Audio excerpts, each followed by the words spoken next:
the solution, it's they actually get a plan in place for their family. So satisfaction or solution. Before, um, I look at it as like a game because I like a challenge. I'm competitive. I would venture to think that a lot of you guys are competitive and you like a challenge. And so when I shifted my mind to like, oh, this is a challenge. This is a competition. Now, ultimately, I care about the family. When I mean that it's a competition, it's like, how can I get past this objection and get to the solution of this family still getting the protection because they desperately need it? So now it wasn't like an objection. I kind of framed it as like, oh, this is just like a question. This is maybe a complaint. This is maybe they lack understanding. So how can I connect with them and still move them towards getting a plan for their family? And what that led me to do was every time I got that, it wasn't like this hit on my ego or like, oh, I just lost. And so I want to rebuttal in a sarcastic, demeaning way and go call the next one and like, screw them. Like, no, it's like, no, I messed up. How did I not help that family? I've been commissioned to serve that family. And the truth is, you might be the only person or the last person that's ever going to call that client. And so in my mind, I started to realize like, man, it's my responsibility to like meet them where they're at, figure out how I get better.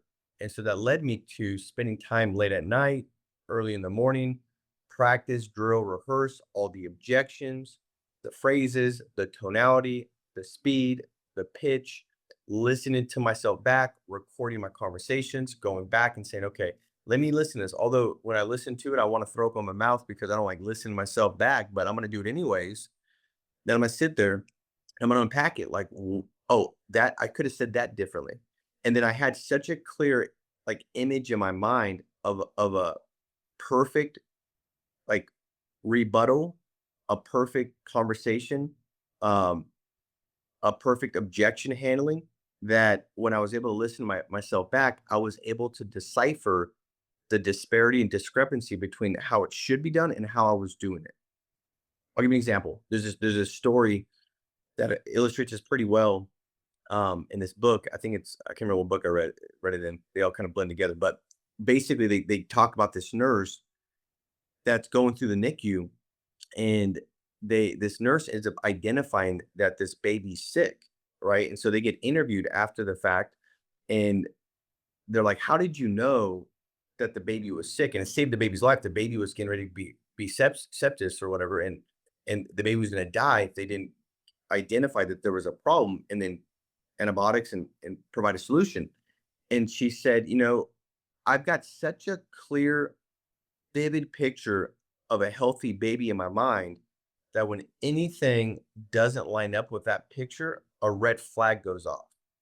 So she's like, when I walked by and I saw that the baby's stomach was slightly protruded, when I saw that the prick from getting the shot or whatever the baby gets right when they're born was not like it was like not a typical, it was like more of a blotch of like crimson blood, like that was a red flag. And so these things started to fire off like, oh, this isn't what a healthy, perfect baby looks like.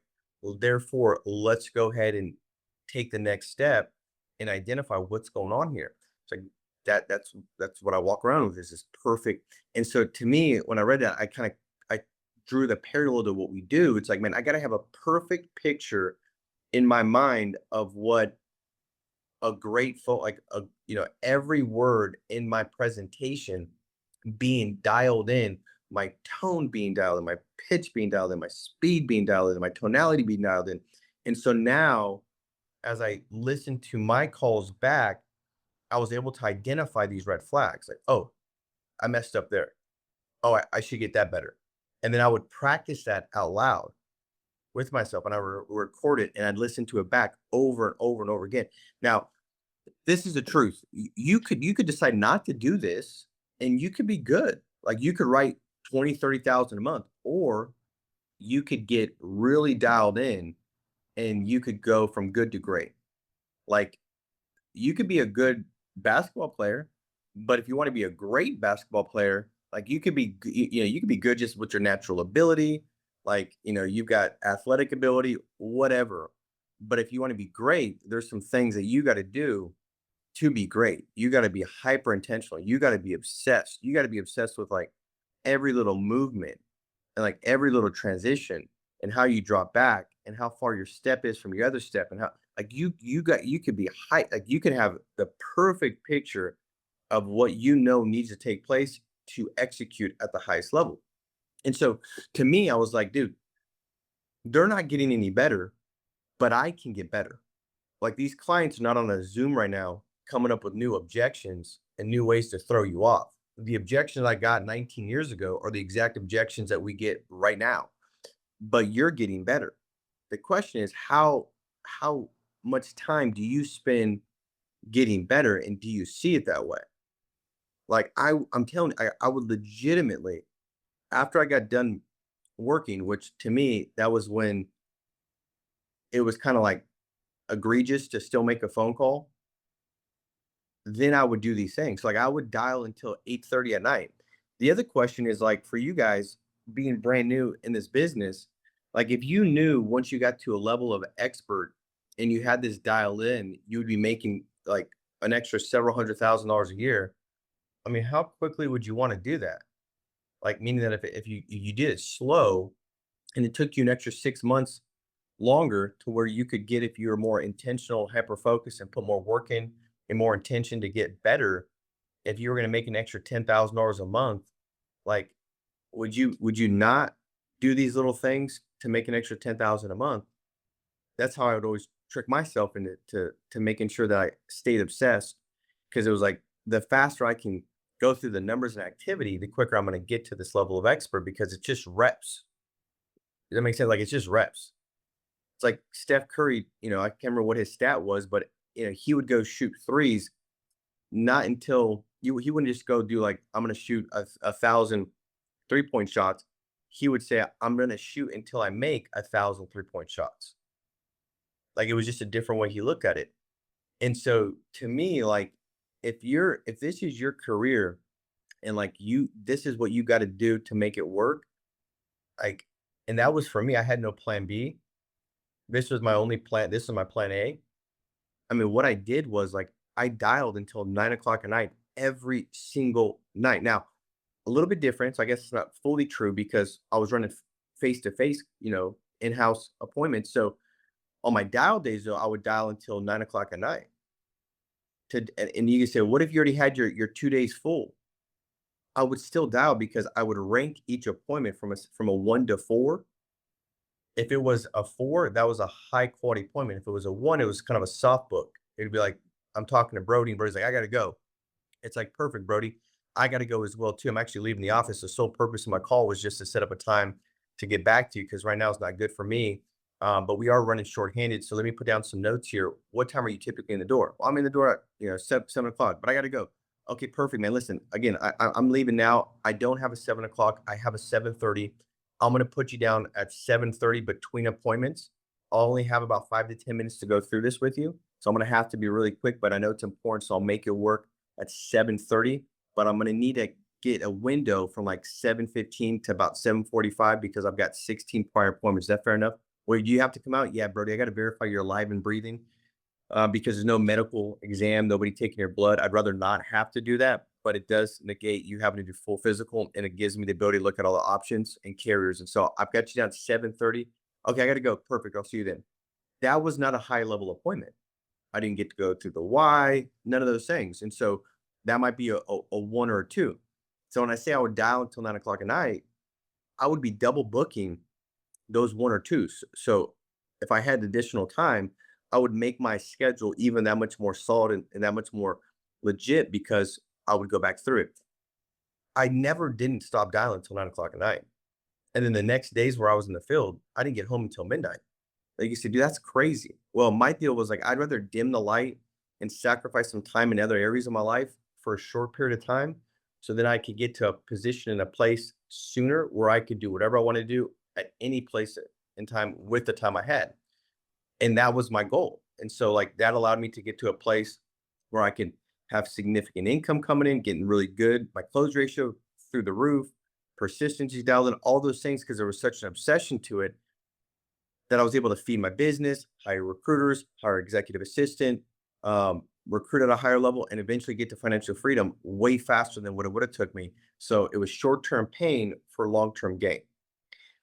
I wonder though, for a lot of you, if the issue is not just, yes, you can get better on the phones. Yes, you can be more effective. Yes, you can get more leads. Yeah, yes, all those things. But I wonder if you just started working until 9 o'clock at night, if that would be what leads to your breakthrough. Not forever, not forever, but if that would be the thing that would really kind of help you get this thing dialed in.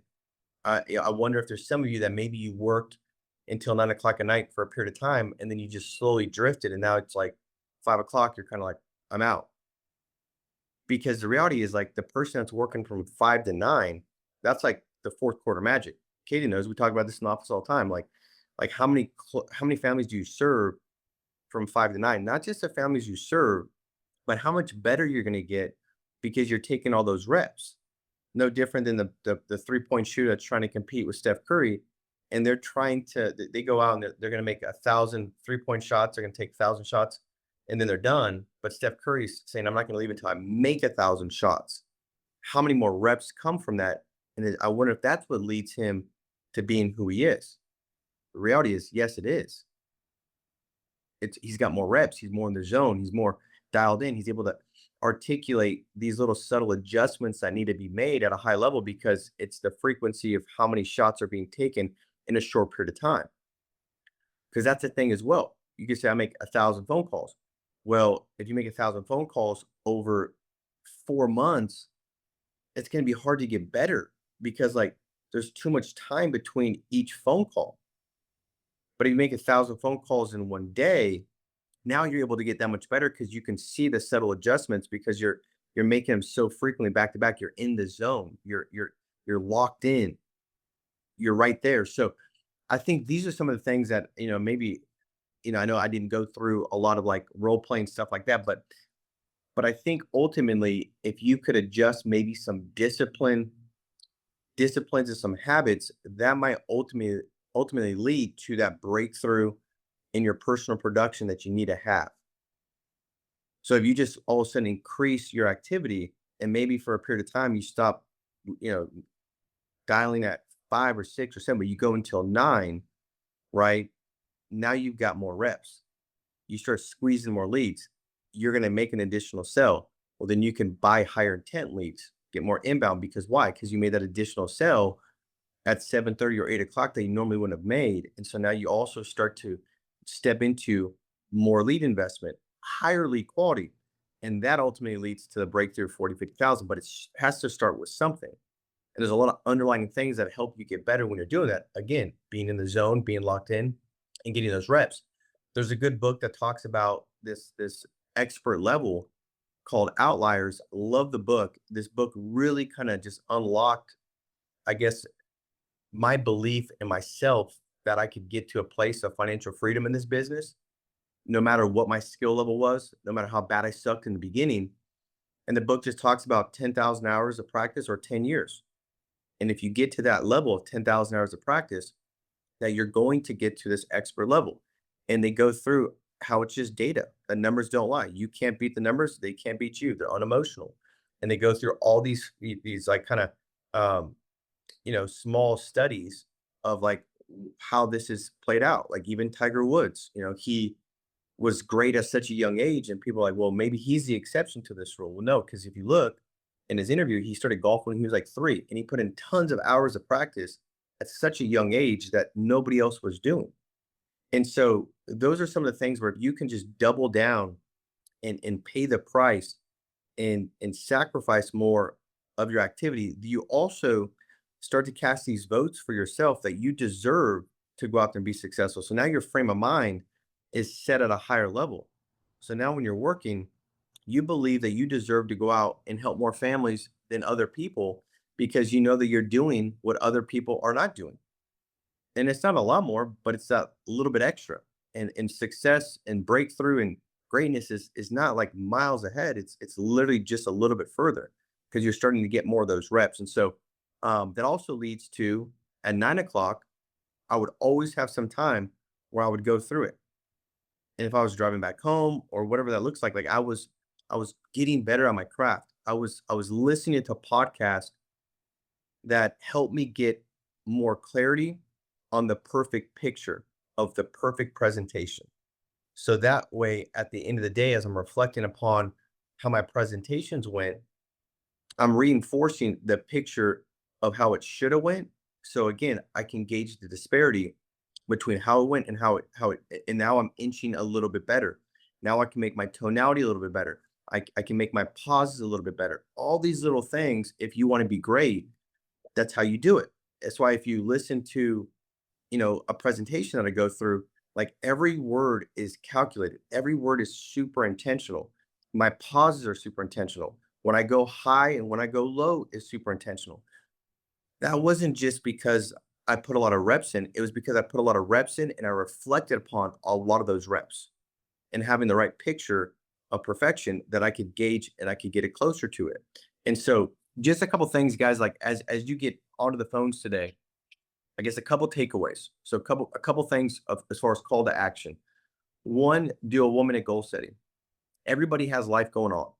Everybody's got stuff that takes place. Everybody has things that can distract you, whether that's mentally, physically, emotionally, that pull you away. Distraction in its root word is a pulling apart. It's a pulling away from what? Traction. Traction is like I've got good footing, like I'm on the track. Distraction is pulling you off track. And so compartmentalization is a very essential quality that you want to have to be great at anything.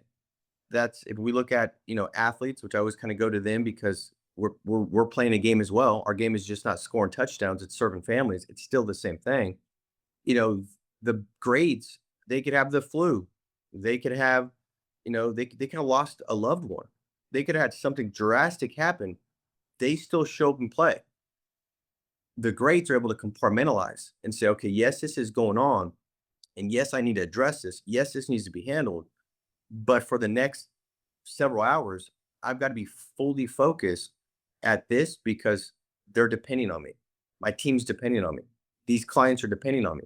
So they're able to compartmentalize. They compartmentalize by getting their mind right. So do a 1 minute goal setting. Visualize it going exactly as you want it to go. Affirm yourself that you're the best person to serve them.